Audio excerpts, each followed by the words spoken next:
ಏಯ್ ನಿಂತ್ಕೋ. ಏನು ನಿಂಗೆ ನನ್ನ ಬಗ್ಗೆ ಗೊತ್ತು ತಾನೆ? ಅವನೇನು ಬಾಡಿ ಗಾರ್ಡಾ? ಊರಿಂದ ಆಳು ಕರ್ಕೊಂಬಂದು ಎದುರಿಸ್ತೀಯ ನೀನು? ನಾನೇನು ಆಳೆಲ್ಲ ಕರ್ಕೊಂಬಂದಿಲ್ಲಪ್ಪ, ಅದು ನಮ್ಮ ಅಣ್ಣ. ಅಣ್ಣನ? ಮೊದಲೇ ನನಗೂ ಅವನಿಗೂ ಕಿರಿಕು. ತಿದ್ಬಿಡ್ತೀನಿ ಅಂತ ಹೇಳಿದ್ರಿ, ತಿದ್ದೆ ಇಲ್ಲ.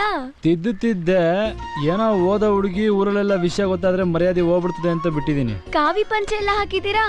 ಮಾಲೆ ಹಾಕಿದ್ದೀರಾ? ಹೌದು, ಮುನೇಶ್ವರಂಗೆ ಹಾಕಿದ್ದೀನಿ. ಮುನೇಶ್ವರನ್ಗೆಲ್ಲ ಯಾರಾದ್ರೂ ಮಾಲೆ ಹಾಕ್ತಾರಾ? ಆಹಾ, ಇವೆಲ್ಲ ಚೆನ್ನಾಗಿ ಹೇಳು. ಕಟ್ಕೋತೀನಿ ಅಂತ ಮಾತ್ರ ಹೇಳ್ಬೇಡ. ಅದೆಲ್ಲ ನಾ ಹೇಳಲ್ಲಪ್ಪ.